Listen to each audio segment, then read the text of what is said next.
going here for Sky should be on or on at some point. Hello. Okay, and then let me share my screen. So yeah, so we celebrate, or at least I celebrate Tinker Day every year, no matter when it is. So Tinker Day is a holiday that my college celebrates. It's a very old holiday. It goes back to the 1880s. And basically it's unique to us, and the president of the college decides when it's going to be, and it's Tinker Day. And when it's Tinker Day, you get to spend the day out of class. Everybody skips class for the day. You put on funky clothes, you hike a mountain, and it's a ton of fun. And you eat Krispy Kreme donuts for breakfast. And then for lunch, you eat fried chicken, potato salad, and Tinker cake. The menu does not change. It is the same every year. It has been since the 1880s, except maybe the Krispy Kreme got added at some point. So yes, so hush. So anyway, Tinker Day is always sometime in October. It's always after the first frost, because the snakes have to go away. So you don't hike up a mountain and have to fight snakes the whole way. And then you just never know when it is. It's always a surprise.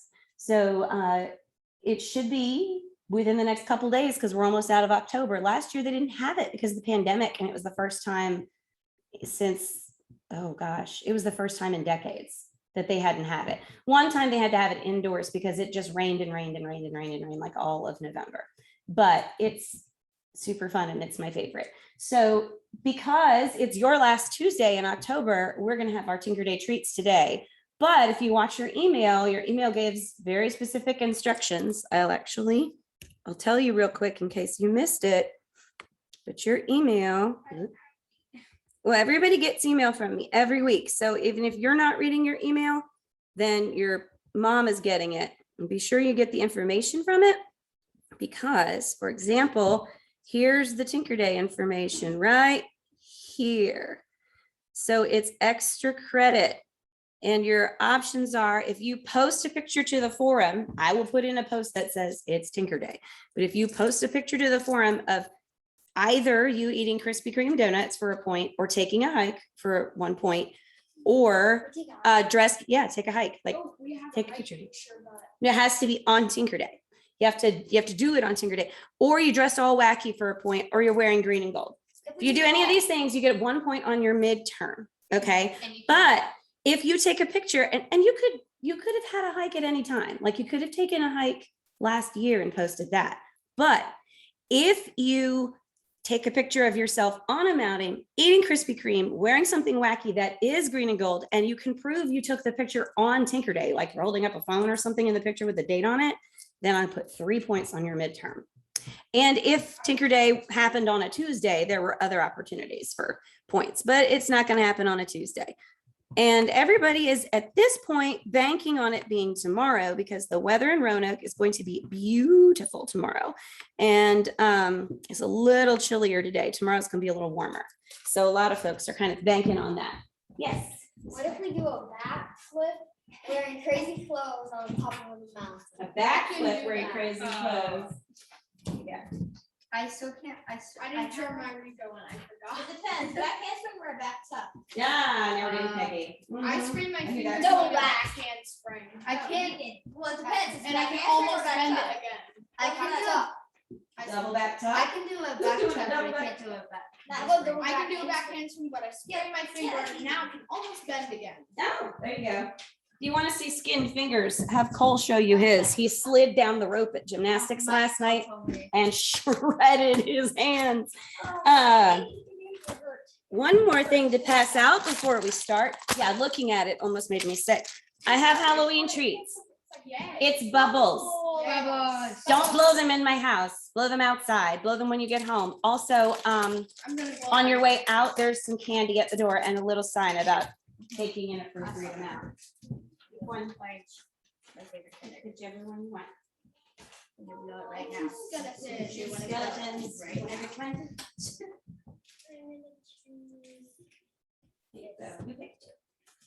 Awesome. Come on. We'll save one for Lily and for Scott. You got a cat? You don't want the cat? You want to chain it? Is there a pumpkin? There's a pumpkin. Yeah. I got it. Skeleton. Yeah, cool. All right, gang. So let's get started. Even though it's not really Tinker Day, we're gonna pretend it is and get some donuts during lab. Ooh, donuts. Tinker. Finally. Always Yes. Krispy Kreme. Oh, that makes sense. Heck yes. So today we are talking about RNA and protein synthesis, right?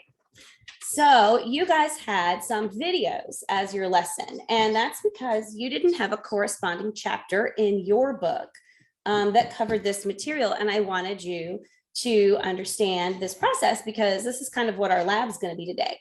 Lab today is going to be like last week, where you're just going to do it in class. You're going to keep it in your binder and you don't need to turn it in. I Okay. want to do lab 12.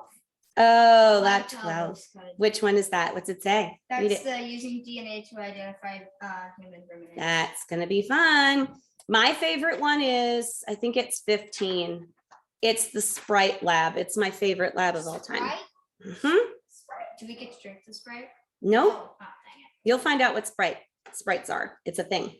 Okay, so what's the role of RNA? So RNA, like DNA, is a nucleic acid, right? And it consists of a long chain of what we call nucleotides. But how is it different? So there's three important differences between RNA and DNA. So one of them is that the sugar that is in RNA is ribose instead of deoxyribose. So if you look right there, so some of you did chemistry last year and some of you didn't, but this is one way to model a molecule. And there's lots of different ways to model a molecule. But if you look here, you see this little ring. You see this ring? How many corners does this ring have? 5, right? Okay. Now, this ring right here symbolizes something in chemistry, and it's something you see in organic chemistry. It's a carbon ring. So what you know when you see this is that these are all carbon. It's a 5 carbon. So when we say, you may hear RNA and DNA are 5 carbon sugars. Have you heard that yet? 5 carbon sugar, you may hear it. Well, this is how you know it's a 5 carbon sugar. It's how you represent it, is with this little pentagram, okay? And here you see that it's ribose, but here it's deoxyribose. And you can tell it's chemically a little different. You've got these right here. These guys are different from this guy here and this guy here. So that's going to be your structural difference, right? The other differences are that it's generally a single strand and not a double strand. So DNA is a double helix, right? Now, last week I had this paper model that I got out with the other class, and I tried to see if I could make this paper model work. And we all gave up. And then after everybody left, I spent an hour trying to figure it out. And then I just kind of like pulled out my own hair and gave up. I was like, this is terrible. I can't make it work. But we can always try it today if there's extra time. So RNA, yeah, it's tricky. And RNA is just a single strand. What now? It was kind of like pinching it. And then I also found online. Everybody uses it. Do you? I have short fingers too. I get used to that kind of thing a lot. Palms, but short fingers. That's kind of me. I don't know. My palms are kind of average, but my fingers are very My fingers tiny. are long. I just have hands. I get asked all the time, like, can you reach this? Or I have hands too. uh-huh. Well, you've got long fingers. Both you boys have long fingers. Yes, I do. You guys are funny. Yes. So what's the third difference? So one is that it has ribose instead of deoxyribose. The second is that it's single-stranded and not double-stranded. And the third difference is that it contains uracil in place of thymine. So remember, when we're dealing with DNA, we have A, T, G, and C. Those are our bases, right? Adenine, thymine, cytosine, and guanine. But when we're dealing with RNA, there is no thymine. It's uracil instead. So when you're coding with RNA, it's a U in place of a T. So anytime you would have an A with DNA, A goes with what? A pairs with T, right, in DNA. What does A pair with in RNA? Nope, U. So G pairs with C in both, and C pairs with what? If G pairs with C, then C pairs with G, right, in both. And A is going to pair with T, and T is going to pair with A in DNA, but in RNA, that T is gone, and it's going to be U. So functions of RNA, what's it for? What's RNA for? Well, first off, what's DNA? It's deoxyribonucleic acid, right? And then RNA would just be ribonucleic acid because we don't have that deoxy. So what is a function of RNA? So this is what we call a polypeptide chain. And here are individual amino acids. And basically the function of RNA is to build proteins. So you can think of an RNA molecule as a disposable copy of a segment of DNA, a working copy of a single gene. So this is like, have you ever written yourself just a quick note that you need to get from like point A to point B, but you don't need to keep this information. You just need it for the next few minutes. Yeah. That's exactly what RNA is. Yeah, that's exactly what RNA is. It's a temporary, disposable little copy of a segment of DNA. And it's for working with. It's a working copy. So it's like a template. Yes. I have a question. Like the human body is moving a lot, so what would happen if one of those like chains or DNA just kind of like ended up snapping? They're so tiny, wouldn't it be easy? Well, they're all chemically bonded, just like everything else in your body. So down on that, when you get down to that level, everything's bending, moving, and flexing to an extent, right? And if it can. What happens if you broke one? Well, you'd probably break them, but you'd be crushing cells and stuff at the same time. So, I mean, there wouldn't be a way to like break a strand of DNA without doing damage to other things because it's so small. So RNA molecules are involved in protein synthesis only. So what's the whole point of your DNA? It holds your genetic information, right? Yes. All right, and it stores it, but it can't do anything with it. It's like a library and it stores everything. That's what your DNA is. But your RNA is like when you go into the library and get the information to go build the bookshelf that you want to build. And the plans are in the library. So that's like going to the DNA and picking out a gene and going, okay, these are the plans. But they do nothing if they just sit in the library. Somebody has to come get it and use it. And that's what RNA does. So it's involved in protein synthesis, which means making proteins only. That's the whole point of it.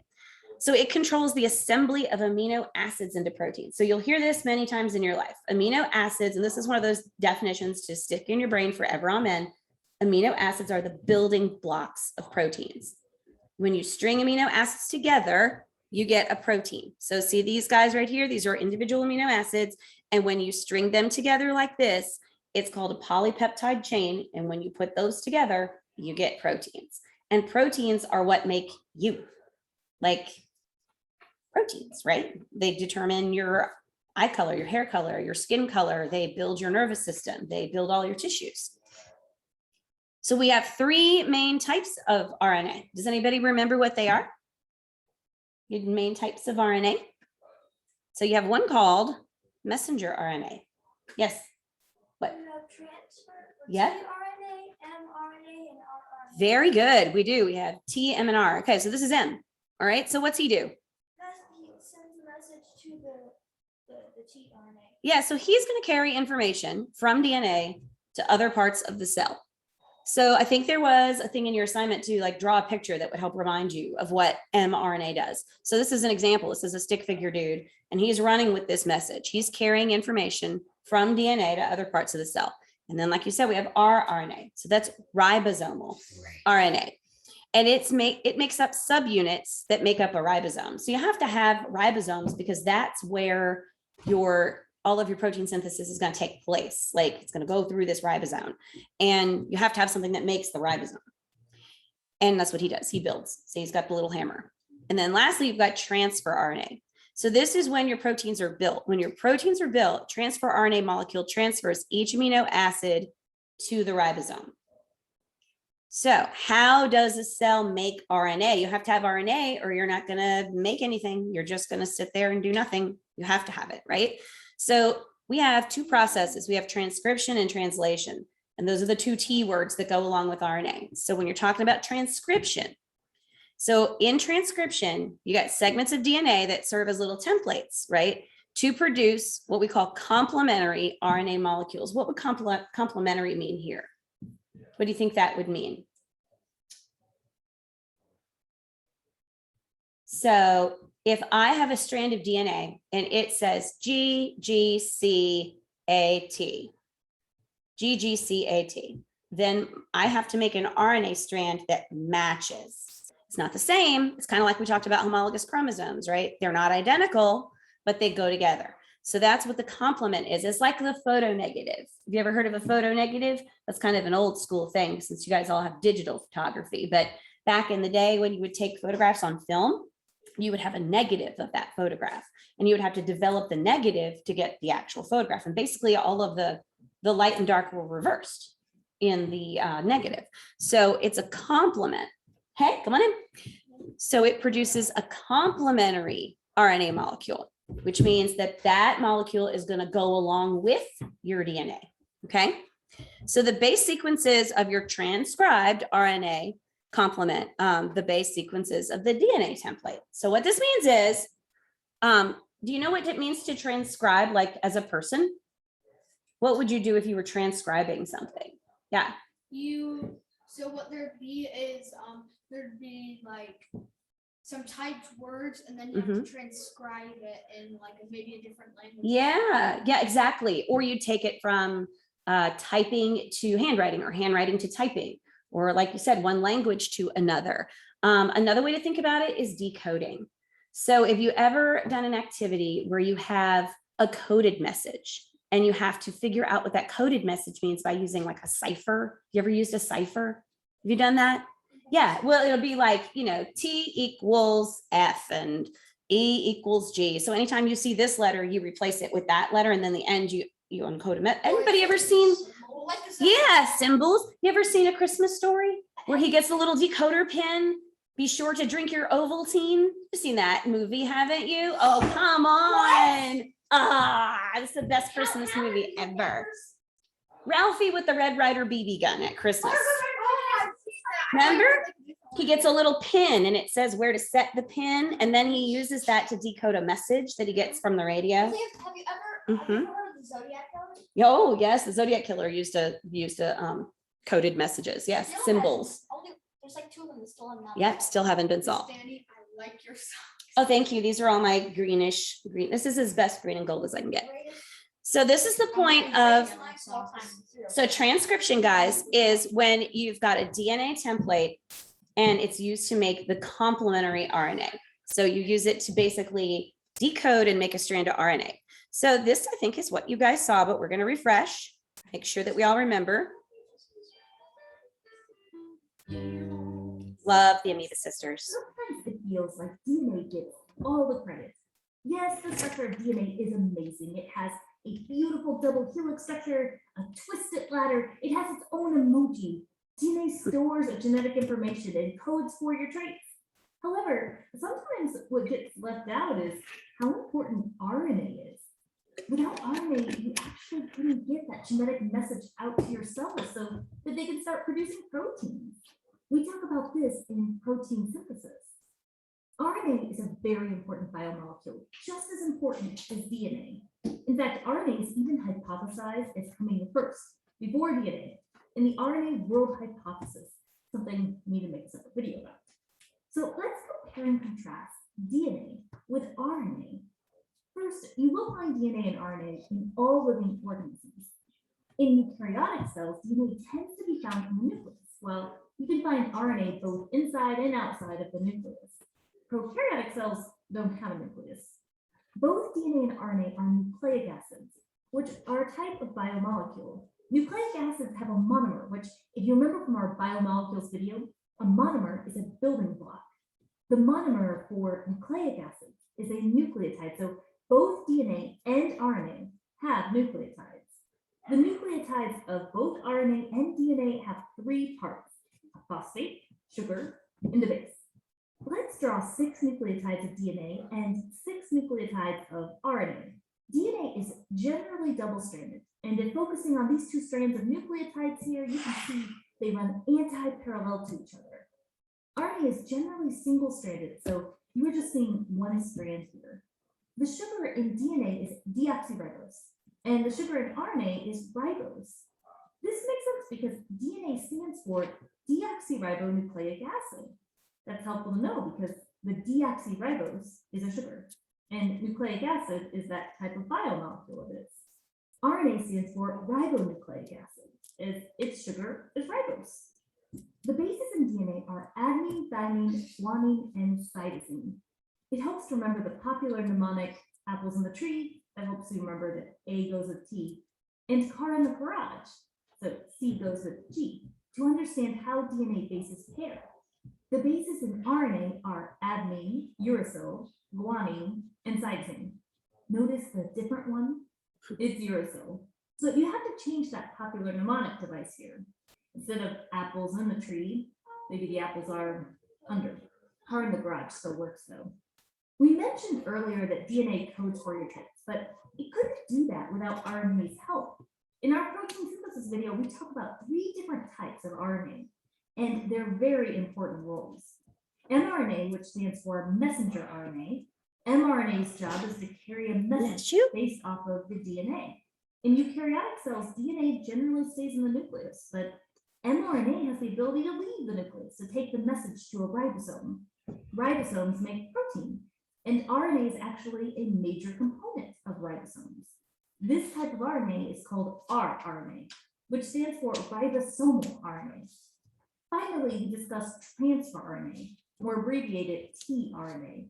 Its job is to transfer amino acids to match the correct mRNA codon.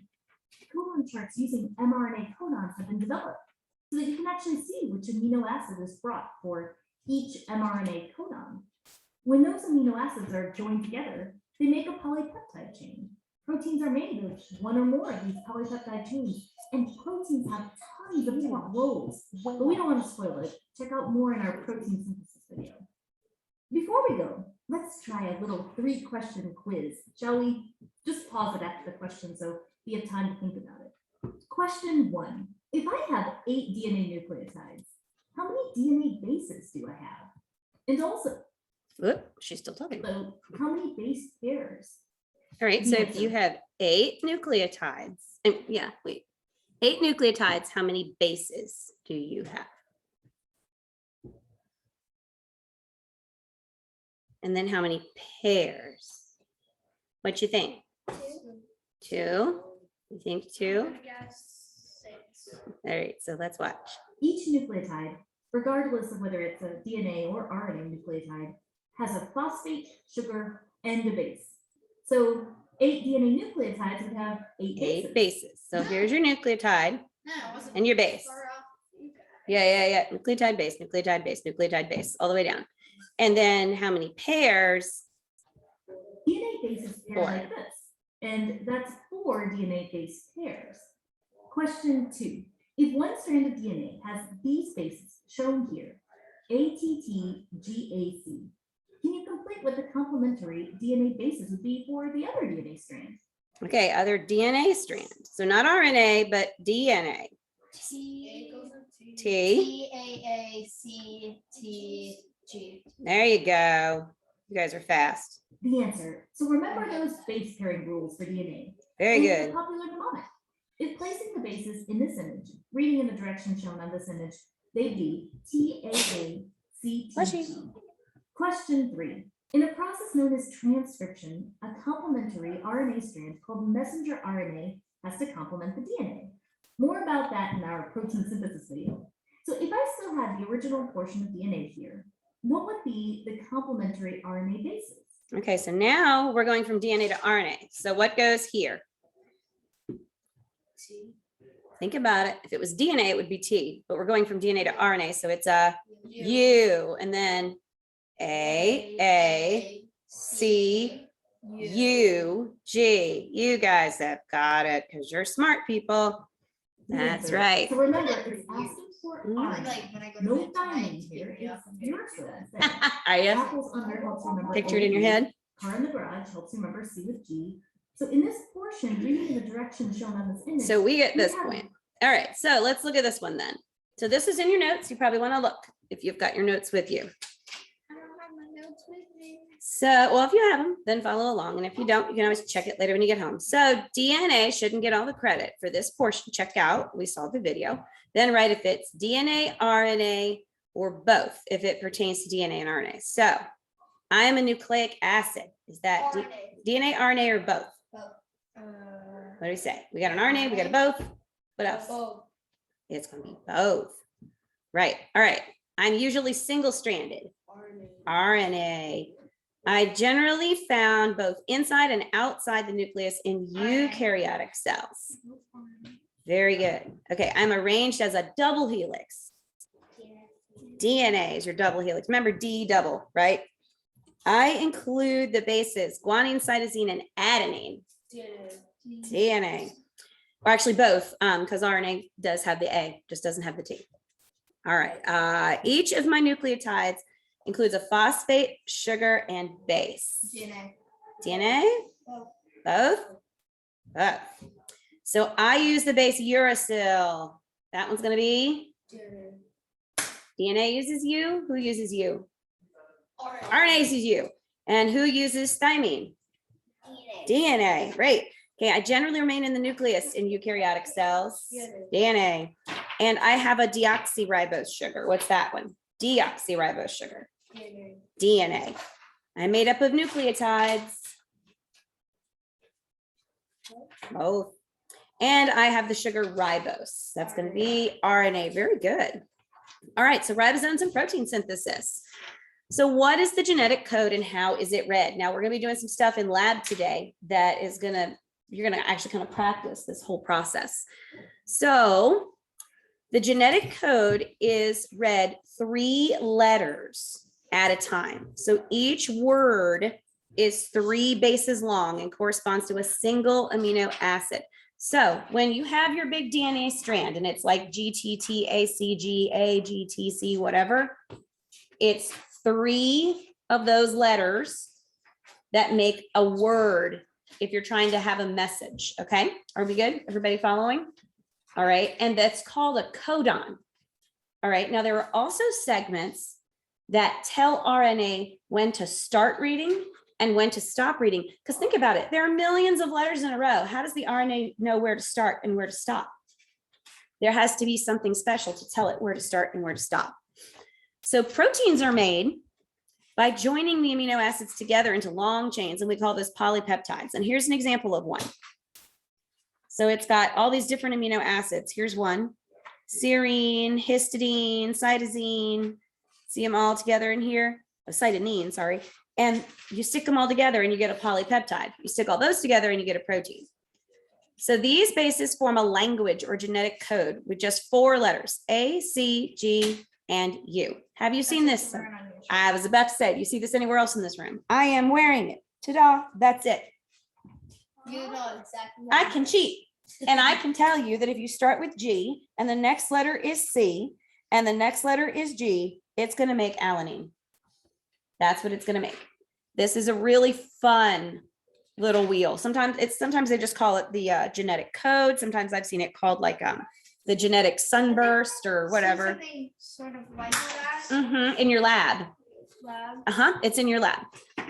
So look here. All right, everybody look right here. We're going to start with a cytosine. So we're right here. All right. The next letter in the code is going to be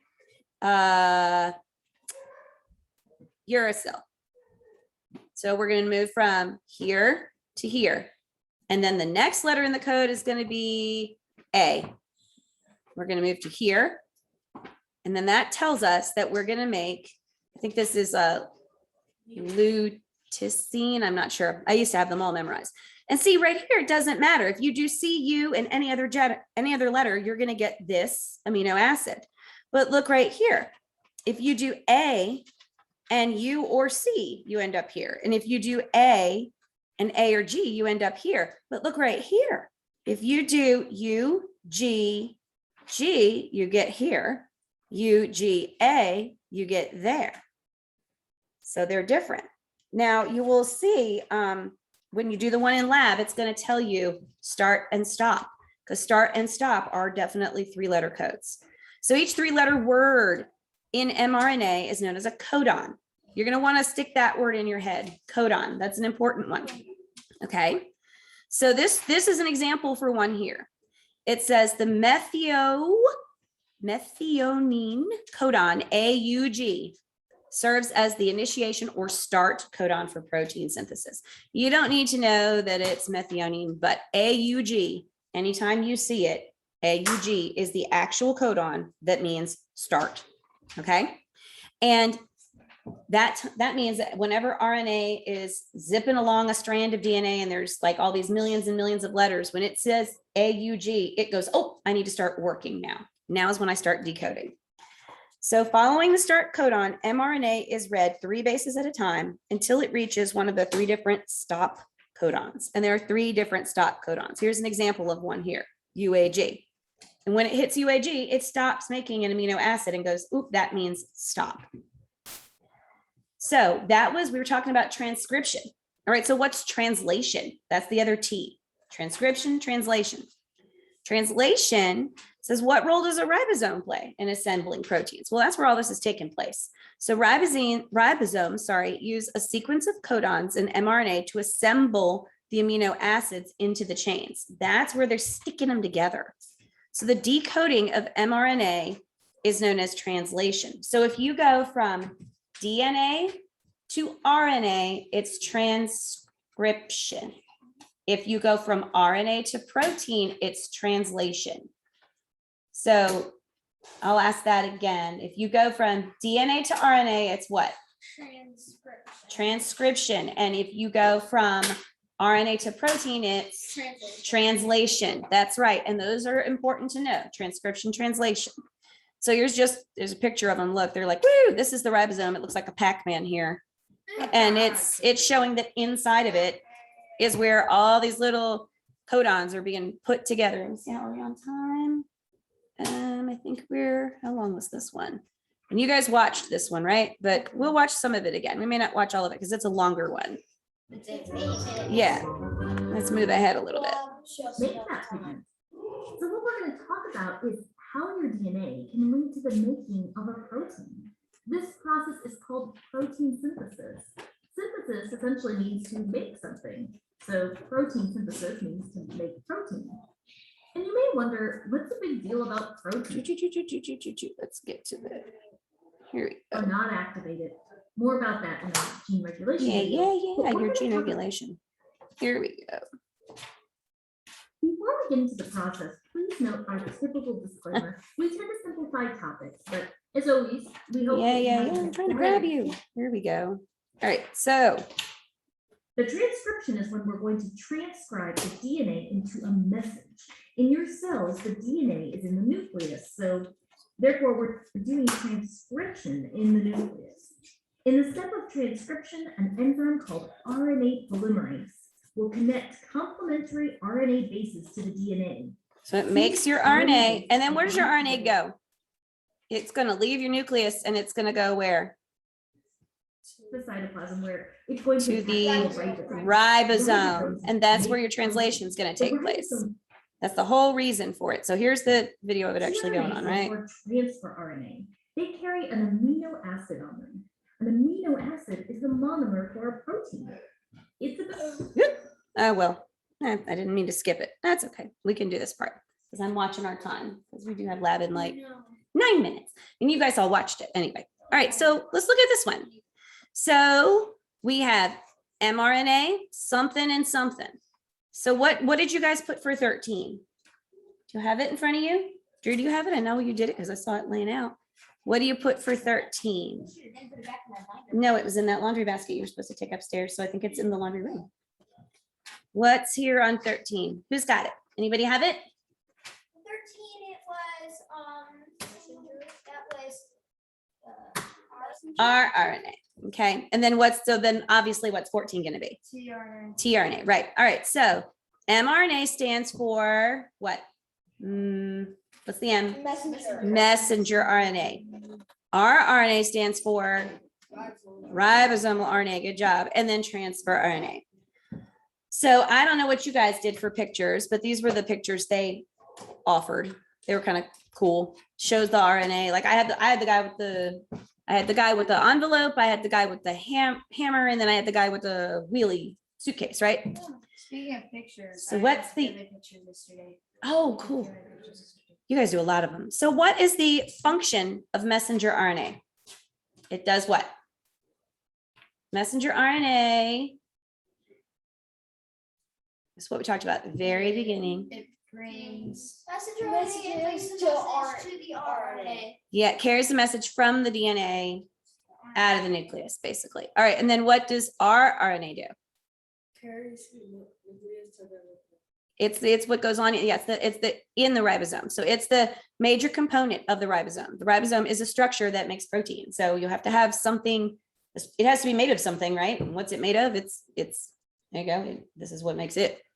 And then transfer RNA is what helps you transfer amino acids to the inside the ribosome where it's being built. All right, how about this one? So transcription, translation, these are our two T's, right? So we're doing eukaryotic cells. So remember what's a eukaryotic cell versus a prokaryotic cell? Eukaryotic cells. Plant. Animal cell. Animal cells are eukaryotic, right? What separates a eukaryotic cell from a prokaryotic cell? Do you remember? one of them I think one of them just floats around your body. Not quite. Prokaryotic cells. This is domain RK. Remember when we talked about domains? They're very, very ancient and they lack something that eukaryotic cells have. They lack a membrane bound nucleus. Prokaryotic cells are like ancient bacterial type cells and they lack a membrane bound nucleus. Yes. They're super ancient. Why are they, like super small things? I mean, they can't be that ancient. No, they're ancient. They live in harsh places, like at the bottom of the sea, remember, and weird places like that. Well, sea bears live everywhere. They live in the Oh, yeah. They live in volcanoes. They live in Tardigrades. space. So remember that the way to remember that eukaryotic cells have a membrane bound nucleus. Eukaryotic cells are the more advanced. So if you remember, I'm a eukaryote, you're a eukaryote, we're all eukaryotes. That helps you. Yes, sir. What you got? Oh no, I think I saw them a minute ago too. I think they're stink bugs. Those those marmorated stink bugs. They're Asian and they aren't supposed to be here. Yeah, that's another. I saw them. I think they came in because it's gotten so They're cold. all over the house. They're terrible. Actually, one of those stink bugs took over for one of my JrLRCL spiders' houses. Do you know what's interesting?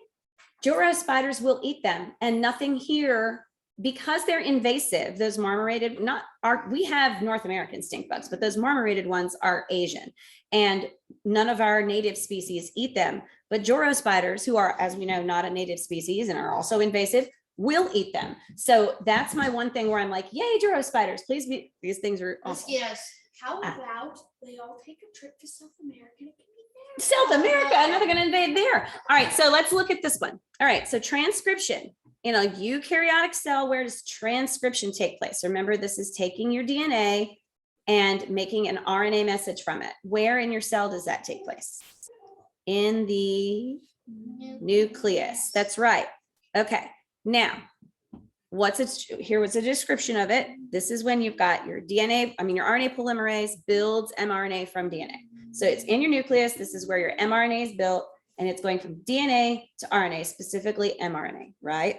And what's your end result? You get your little template, right? The mRNA is built where it can be further edited before more translation.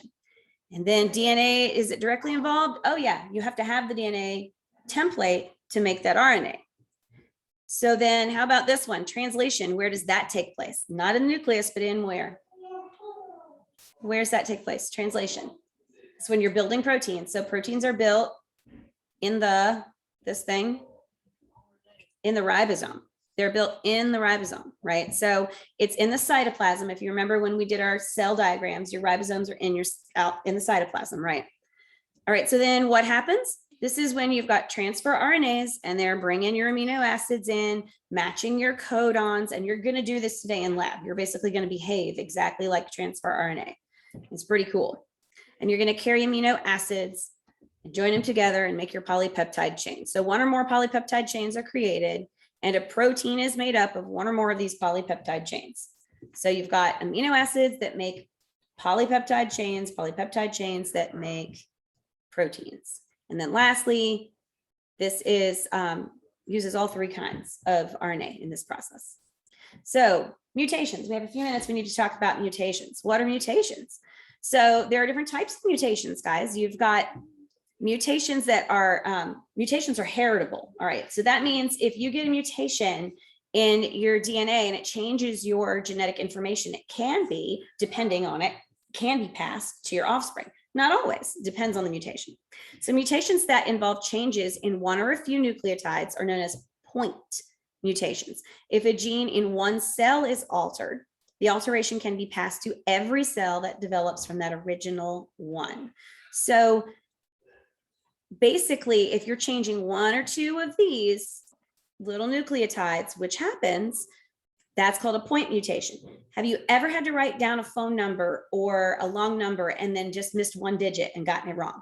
Okay, yes, that's called a transcribing problem. That's what it's called. It's called, whoops, I messed up my transcription. That's exactly what happens with RNA sometimes. It's building from a DNA and it just misses something. Yeah.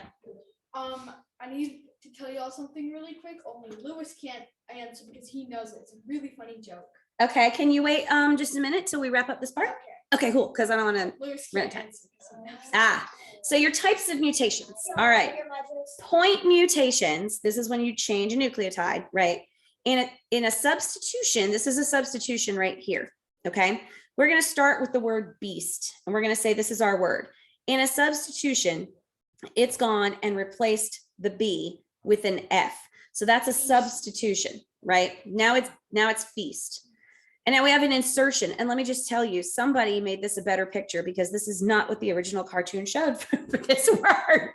It didn't show a chicken breast. It showed a little cartoon human breast. And I was like, no.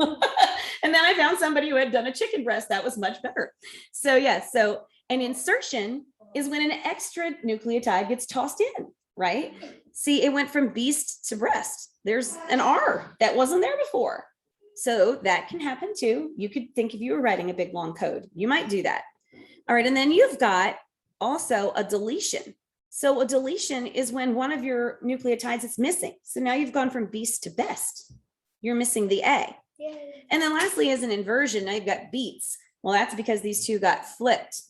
All right, so this is what happens if you have to write down a big long number or a code. You could do any of these things very easily. Just as a person, you could mess up when you're writing something long like that. That's what happens with transcribing sometimes. Messenger RNA just kind of gets in there and it messes something up. It happens.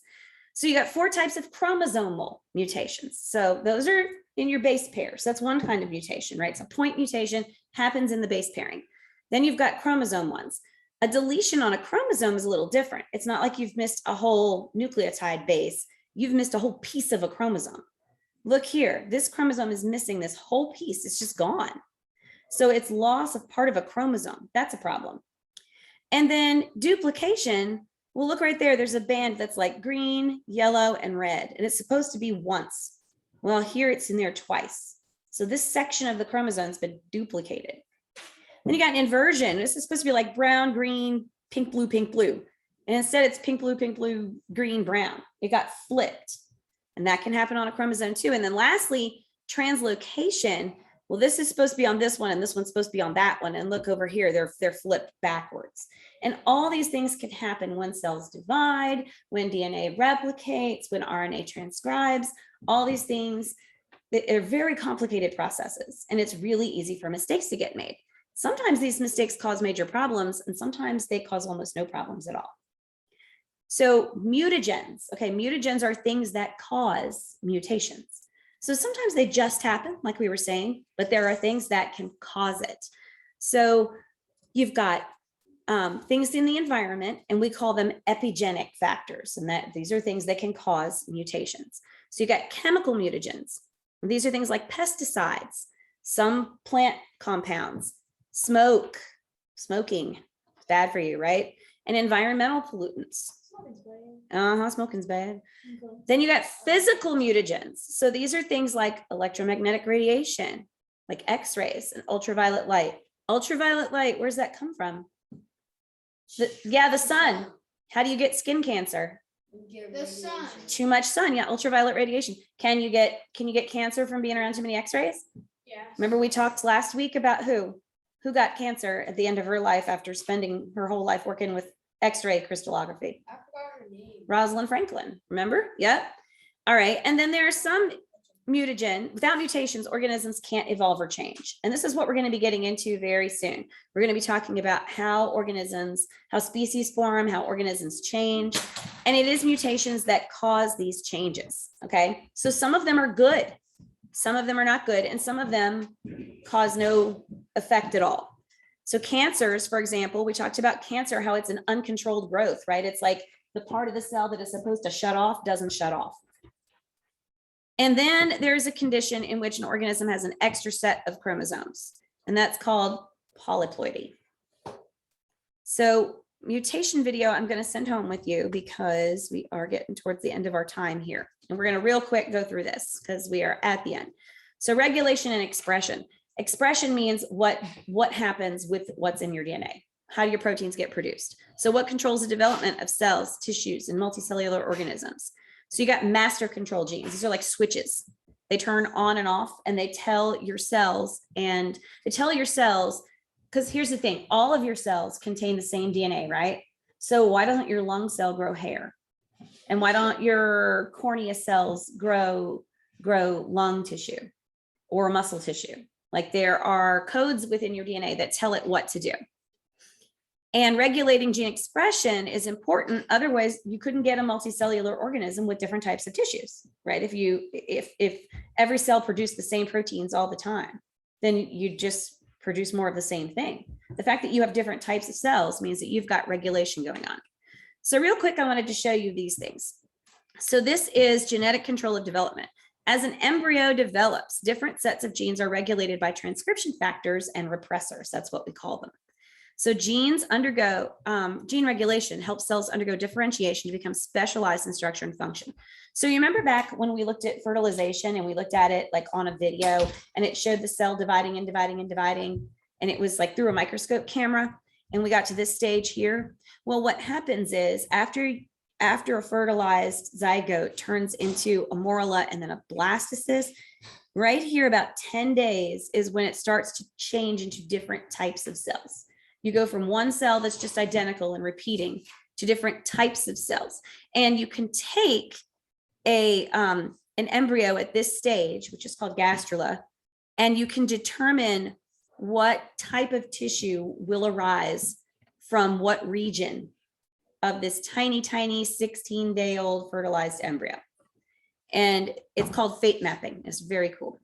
So environmental influences real quick. So metamorphosis, you guys know what that is, right? So this is obviously influenced by the environment. If it's too cold or too hot, you're not going to have metamorphosis take place.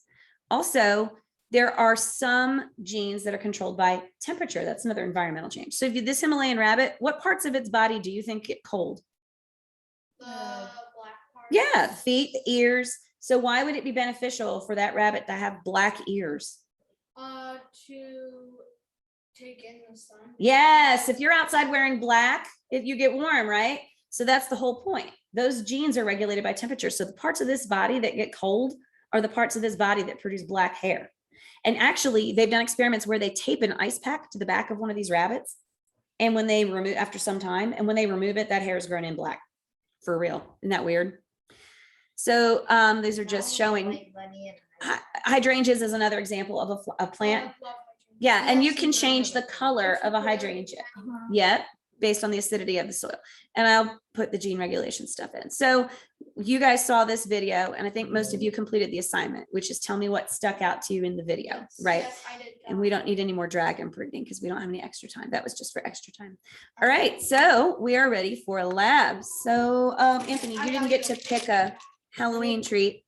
So if you have anything to turn in, like if you have lab 9 to turn in or anything like that, go stick it over there, pick one, and then come on up to the counter and I will explain that. Say what now? My dad doesn't like me to celebrate. Oh, he doesn't? Okay, well, if you're not allowed, then it's okay. I was gonna say I have them if you want them, but that's fine. Some people don't. All right, let me, bye Lily and Sky. See you later.